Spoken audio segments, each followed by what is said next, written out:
पाकिस्तान के रक्षा मंत्री ख्वाजा आसिफ ने 2 दिनों में दूसरी बार भारत को गीदड़ भभकी दी है। उन्होंने दोबारा कोलकाता तक हमला करने की धमकी दी है।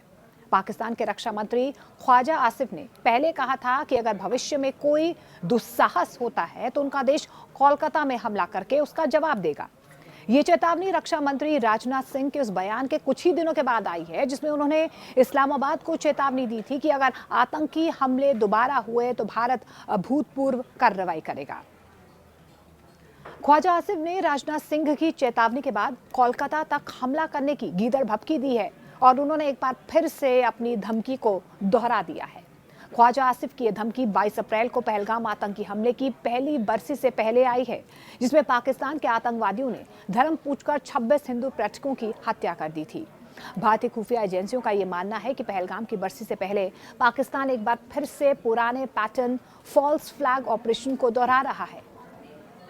ख्वाजा आसिफ ने एक दिन पहले कहा था, अगर इस बार भारत कोई भी फॉल्स फ्लैग ऑपरेशन करने की कोशिश करता है तो इंशाअल्लाह हम उसे कोलकाता तक लेकर जाएंगे। इस धमकी को दोहराते हुए ख्वाजा आसिफ ने कहा, दोबारा भारत ने ऐसी हरकत की तो पहले तो 200-250 किलोमीटर तक हम गए थे, लेकिन इस दफा कोलकाता तक पहुंच कर आएंगे। भारत ने अभी तक इस पर कोई प्रतिक्रिया हालांकि नहीं दी है।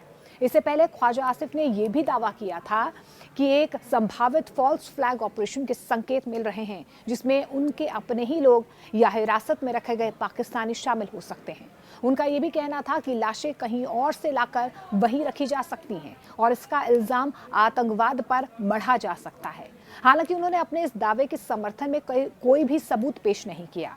कई रिपोर्ट्स में आशंका जाहिर की जा रही है कि पाकिस्तान फिर से आतंकी हमले की साजिश रच रहा है और उससे पहले वहां की मीडिया और नेता पहले से ही फॉल्स फ्लैग ऑपरेशन का हल्ला कर रहे हैं। पाकिस्तान के अखबारों में लगातार लिखा जा रहा है, भारत फॉल्स फ्लैग ऑपरेशन की साजिश रच रहा है और खुद आतंकी हमला करवाकर पाकिस्तान पर आरोप मढ़ेगा। खुफिया एजेंसियां पाकिस्तान में चल रहे इस पैटर्न पर नजर बनाए हुए हैं। माना तो यही जा रहा है कि ईरान युद्ध में सऊदी अरब की तरफ से शामिल होने से बचने के लिए पाकिस्तान की सेना ने भारत से तनाव बढ़ाने का फैसला कर लिया है।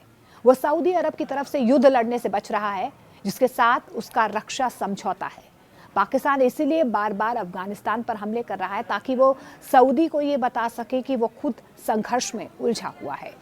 देखिए, 1947 में एक जिद से भारत को छलनी करने वाले पाकिस्तान के हुक्मरानों और सेना के दिलो दिमाग में हमारे देश के प्रति कितनी नफरत है, बताने की जरूरत नहीं है। अब इनके रक्षा मंत्री ख्वाजा आसिफ ने धमकी भरे लहजे में कहा है कि अगर भविष्य में भारत की ओर से कोई दुस्साहस हुआ तो पाकिस्तान इसका जवाब कोलकाता तक हमला करके देगा। ख्वाजा आसिफ शायद इस गीदड़ भभकी देने से पहले भूल गए कि भारत पाकिस्तान आज़ादी के बाद से कितने घाव उसे दे चुका है, फिर वो चाहे 1965 की जंग हो, 1971 की हो या 1999 का करगिल युद्ध। भारत से पाकिस्तान ने हमेशा मुंह की ही खाई है। ख्वाजा आसिफ ने ईरान इजरायल युद्ध के बीच भी पाक के रक्षा मंत्री ख्वाजा आसिफ को एक कहीं ना कहीं डर सता रहा है, बौखलाहट में वो इस तरीके के बयान दे रहे हैं। ख्वाजा आसिफ ने 1 महीने पहले कहा था कि अगर इस संघर्ष में इजरायल को बढ़त मिलती है तो वो अफगानिस्तान, भारत और ईरान को साथ लेकर पाकिस्तान के खिलाफ एक गुट बना सकता है। इससे पाकिस्तान चारों ओर से दुश्मनों से घिर जाएगा और सुरक्षा कमजोर होगी। देखिए, पाकिस्तान को भी पता है कि आज के सूरत हाल में भारत के आगे वे कहीं पर नहीं टिकता है। युद्ध में उसे कैसी हार मिलेगी ये बताने की जरूरत ही नहीं है, पर ख्वाजा आसिफ की इस गीदड़ भभकी के बाद युद्ध या भारत की ओर से दिए गए जख्म एक बार फिर से हरे हो गए हैं। 1965 की जंग याद है? नहीं तो पहला जख्म हम आपको याद दिला देते हैं। आज से 60 साल पहले भारत ने पाकिस्तान पर हमला किया था।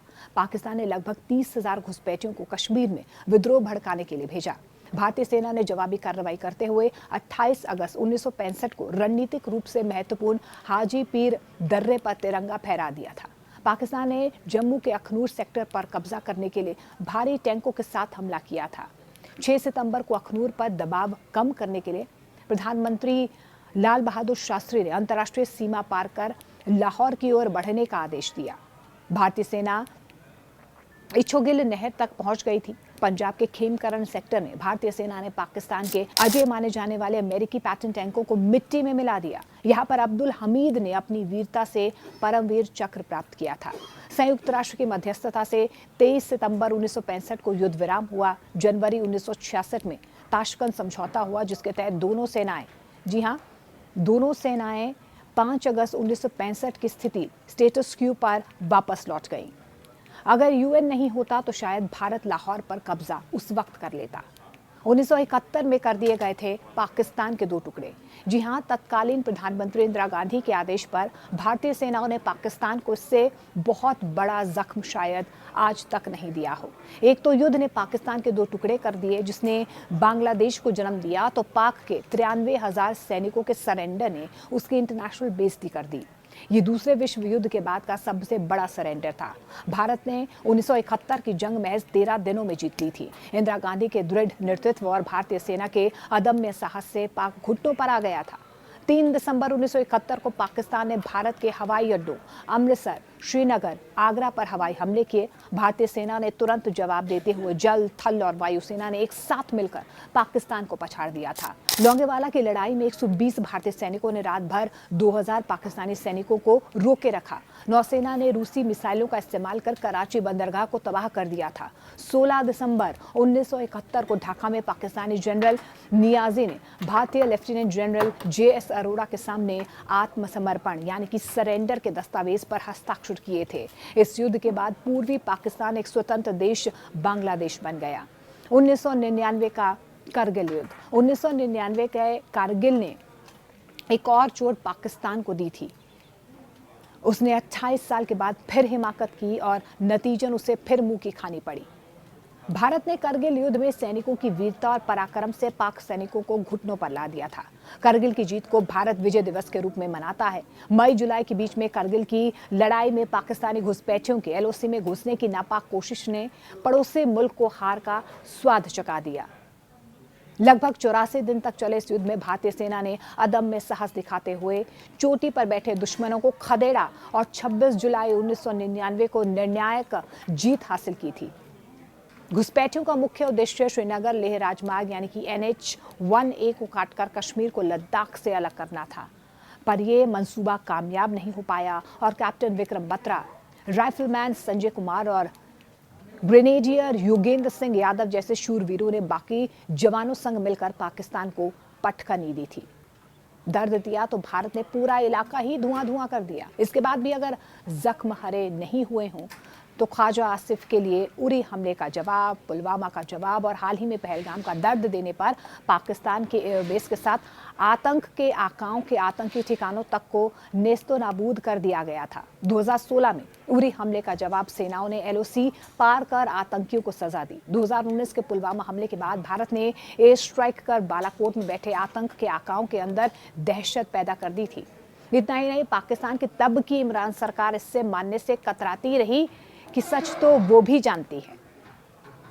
पिछले साल पहलगाम में 28 निर्दोषों को मारने की सजा ऑपरेशन सिंदूर करके दी गई। इस बार 6 से 7 मई की दरमियानी रात पाक और POK आतंकी ठिकानों पर सटीक हवाई हमले किए गए। पाक में मुदीर के भावलपुर और रावलपिंडी में आतंकी ट्रेनिंग सेंटर्स और शिविरों और कमांड सेंटर्स को निशाना बनाया गया।